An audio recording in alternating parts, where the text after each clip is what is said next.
उसी का है, तो जो बोलेंगे और उसी का आएगा। लेकिन कौन कौन चीज बोलते हैं, वो हर चीज बोलते हैं अपना, तो उनको अपने ढंग से लोग बोलते हैं, बिना मतलब की बात है।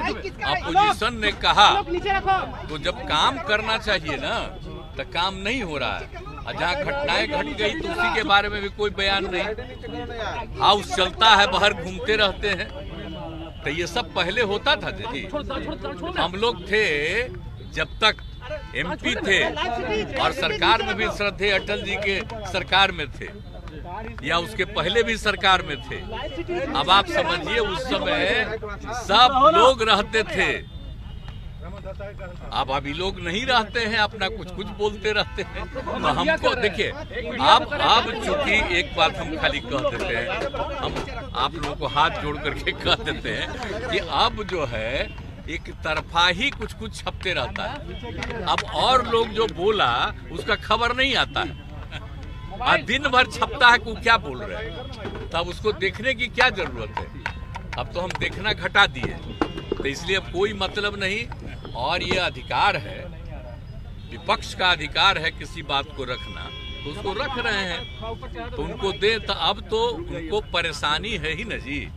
अब इतनी पार्टियां एकजुट हो रही हैं, और यही पटना से शुरू होकर के अब जानते हैं तीसरा भी अब होने वाला है। तो ये सब होने के बाद सब एकजुट होंगे और मिल करके, और जो कुछ भी होगा कि आगे क्या होना चाहिए, किस तरह से इस देश के विकास के लिए काम होना चाहिए, वो सारी बातें तय करके किया जाएगा। और कौन कहाँ से लड़ेंगे वो सब तय हो जाएगा। अब तो मीटिंग चल रही है, शुरू हो गई है। तो इसीलिए हम कह रहे हैं कि ये सब चूंकि हो रहा है तो परेशान है लोग, तो अपना रहे परेशान। हम लोग 2024 में बीजेपी साफ हो जाएगी बिहार से। बिल्कुल बिल्कुल, आप पक्का जान लीजिए, इसलिए घबराहट में है। अब इस बार तो आप अच्छी तरह जान लीजिए, जो हम इतने दिनों से लोगों को अनुरोध किए थे सब एकजुट हो गए हैं। अब इसका नतीजा जान लीजिए। देश के लोगों का अगर आप सही से पता कर लीजिए तो लोगों को लगता है कि ये लोग सिर्फ बिना मतलब का खाली प्रचार प्रसार करते हैं। कोई काम होता है जी, कोई विकास का काम हो रहा है, बोलिए ना। यहाँ पर जो भी काम किया है हम लोग न किए हैं जी, लेकिन लोग अपने से बोलने लगता है। हर घर नल का जल हम लोग शुरू किए, तब लोग अपने बोलता उनका किए हैं। आप बोलिए सब तक बिजली पहुंचाए, सब कुछ किए, तो सब हम ही लोग न किए हैं। और सारा काम करके जब हम लोग शुरू किए तो उन लोगों को लगा ही करना चाहिए। अब जो करते, लेकिन ये सब कोई मतलब नहीं। सब राज्य में लोग अपने ढंग से बहुत काम किया है। और यहाँ पर तो आप जानते हैं, आप विशेष राज्य का दर्जा का मांग किए तो नहीं न किया। अब विशेष राज्य का दर्जा मिल जाता बिहार को, तो आप सोचिए कितना आगे होता। आप बिहार को भूल जाते हैं। सबसे पौराणिक स्थल है, सबसे पुराना जगह, देख लीजिए इतिहास पूरे तौर पर। कई लोग के लिए कुछ नहीं करते हैं, अपना कुछ भी करते रहते हैं। तो चलिए छोड़िए। अब बोलता है, हम लोगों के बारे में बोलता है, कोई आजकल बयान देता है ना कि ये तीसरे नंबर पर है, तो यही सब ना बोलता है। हाँ, हम लोग भी तीसरे नंबर पर थे 2005 में भी, और हम लोग तीसरे नंबर पर न थे, क्या थे बताइए। 2005 में जीते तो कितना वोट आया हम लोगों को, और कितना बीजेपी को आया, दूसरे को कितना आया। और 10 में क्या हुआ, 118, और दूसरे को कम आया, तो कहेगा कि हम ही ज्यादा हैं। इस बार तो हम लोगों के साथ जो किया गया है, हराने का किया गया है, एजेंट को खड़ा करके अपना वोट दिया है, ये सब धंधा किया है, तो वो सब करके ना ये हालत हुआ है। और जब कभी चुनाव हो जाएगा तब फिर आपको पता चलेगा। जनता को मालूम नहीं है जी कितना काम करता है हमको। हम चाहते थे, आप इस बार आप जानते हैं हम नहीं बनना चाहते थे, और हमने मना कर दिया। 3-4 दिन 5 दिन वो लोग लगे रहे, कर दिए, तो उन लोगों की बात हम मान लिए फिर।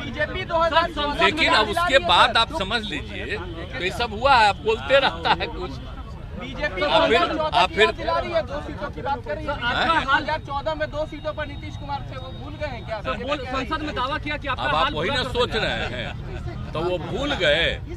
2009 में हम और वो साथ लड़े तो 2009 में हमको आया कितना 20। आप बीजेपी को साथ लड़ाए, हम लड़े थे 25 और उसको 15, तो हम जीते 20 और वो जीते 12। तो ये सब चीजवा भूल रहे हैं ना, हर चीजें को भूल रहे हैं। लोगों को, पूरे देश के लोगों को निराशा हुई है।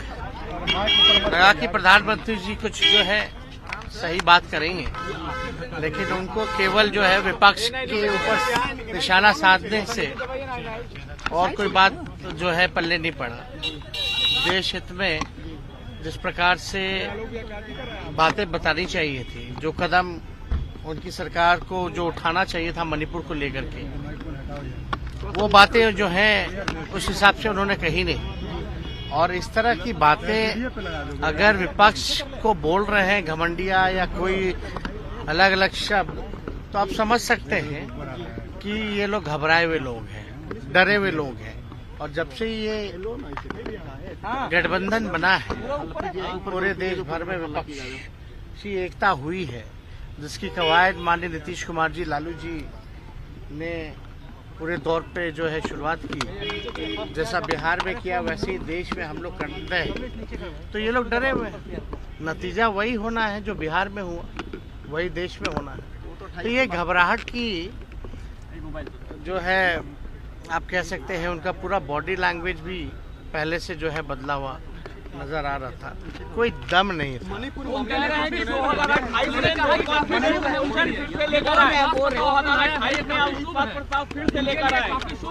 अब वो तो 2028 की बात कर रहे हैं, मतलब 2028 में बोले लेकर आने का। अरे भाई भ्रम में रहने दीजिए ना, क्या दिक्कत है, भ्रम में रहने दीजिए। कल तो चौके छक्के की बात कर रहे थे, विपक्ष का गुगली उनको समझ में आएगा। ये ललन सिंह ने कहा कि 2000 जी, जो पुरानी सोच वाले लोग रहते हैं वो उस सोच से सहमत नहीं, लेकिन वो कहते हैं कि देखो भाई, जब कुछ शुभ होता है, कुछ मंगल होता है, घर में भी कोई अच्छा होता है, बच्चे भी कोई अच्छे कपड़े पहनता है, जरा साफ सुथरा होता है, तो काला टीका लगा देते हैं।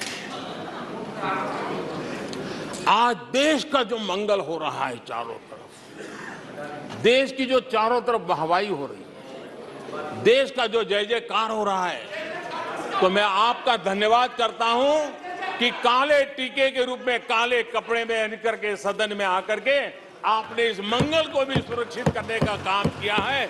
इसके लिए भी मैं आपका धन्यवाद करता हूं।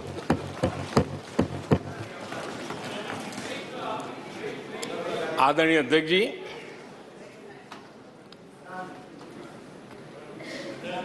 पिछले 3 दिन से भी हमारे विपक्ष के साथियों ने जी भर करके, डिक्शनरी खोल खोल करके जितने अपशब्द मिलते हैं ले आए, जितने अपशब्दों का उपयोग कर सकते हैं भरपूर, पता नहीं कहां कहां से ले आते हैं। लेकिन एक बार उनका निकल गया होगा, थोड़ा मन हल्का हुआ होगा, इतने अपशब्द बोल दिए हैं तो। और वैसे तो ये लोग मुझे दिन रात कोसते रहते हैं, उनकी ये फितरत है। और उनके लिए तो सबसे प्रिय नारा क्या है? मोदी तेरी कब्र खुदेगी। मोदी तेरी कब्र खुदेगी, मोदी तेरी कब्र खुदेगी, ये इनकी पसंदीदा नारा है। लेकिन मेरे लिए इनकी ये गालियां, ये अपशब्द, ये अलोकतांत्रिक भाषा, मैं उसका भी टॉनिक बना देता हूं।